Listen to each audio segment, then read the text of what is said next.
Shalom saudara yang terkasih dalam Kristus dan salam jumpa dalam renungan harian Katolik.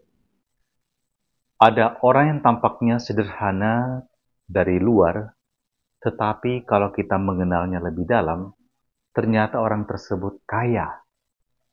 Bukan hanya soal kekayaan materi, dan kadang-kadang kita juga menjumpai ada orang yang punya banyak harta, tapi tidak memamerkannya pada orang lain. Tidak menunjukkan bahwa dia orang yang punya ambisi besar. Tapi yang saya maksud adalah ada orang yang penampilannya sederhana, tetapi rahmat kebijaksanaan yang dimilikinya luar biasa. Kita bisa belajar banyak hal dari orang-orang seperti ini. Mereka tidak sombong, mereka tidak memamerkan kehebatan mereka. Ada orang yang pandai luar biasa, tapi sangat low profile. Sebaliknya ada orang yang tampaknya luar biasa, mulutnya itu selalu mengucapkan kata-kata yang sombong, sering memamerkan apa yang dia miliki, tapi dia sebenarnya orang yang miskin di dalam dirinya. Ya, ada orang yang sengaja memamerkan segala sesuatu yang dimiliki hanya sekedar untuk mencari pengakuan, dikagumi, walaupun itu juga dengan mengandalkan bahkan hidup berutang. Yang penting penampilan, Bo. Dan ada orang yang tampaknya kosong melompong, tapi sombongnya luar biasa, merasa diri hebat. Tetapi sesungguhnya dia adalah orang yang ya memiliki kualitas yang rendah.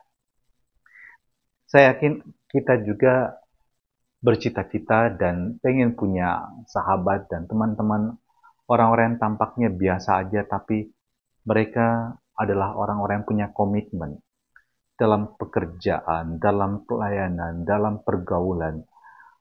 Bukan orang yang tampaknya support tapi kemudian sangat egois, memikirkan, mementingkan diri sendiri.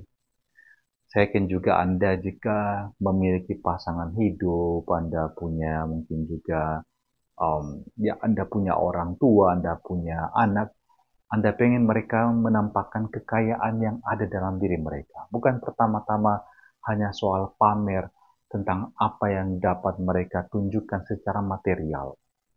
Misalnya jika Anda punya anak, Anda pengen anak Anda itu anak yang berhati baik, anak yang tulus, selalu rela memperhatikan yang lebih mengalami kesulitan, bahkan menyayangi Anda dengan tulus, bukan hanya dengan memberikan uang dan merasa mereka sudah membalas jasa Anda. Bukan.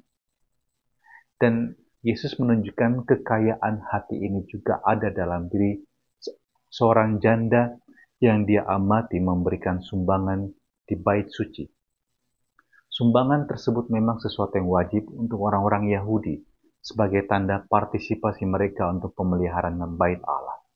Walaupun itu adalah segalanya bagi dia, sebab dengan memberikan uang tersebut yang hanya 2 keping, yang sangat kecil, apa artinya bagi orang banyak dan bagi pemeliharaan rumah ibadah tersebut? Tapi lihat maksud hati dari si janda ini. Dia mencintai Allah dengan sepenuh hatinya dan dia memberikan apa yang dapat dia berikan. Dibandingkan dengan orang-orang lain yang memberikan dari kelebihan mereka. Bukan berarti yang lain itu tidak memberikan apa-apa. Bukan berarti yang lain itu tidak memberikan dengan ketulusan hati. Bukan, tapi kita bisa melihat bahwa yang si janda ini meskipun miskin, dia rela memberikan segalanya. Bahkan hidupnya sendiri. Mari kita belajar dalam ketulusan hati seperti si janda yang miskin dalam Injil. Kita dapat mempersembahkan apa yang terindah untuk kebahagiaan sesama, tapi juga tentu kepada Tuhan. Mari kita mohon berkat-Nya untuk membimbing, menyertai kita sepanjang hari ini. Terimalah berkat Allah yang Maha Kuasa, Bapa dan Putra dan Roh Kudus. Amin. Selamat pagi, salam sehat, semangat, dan tetap bahagia.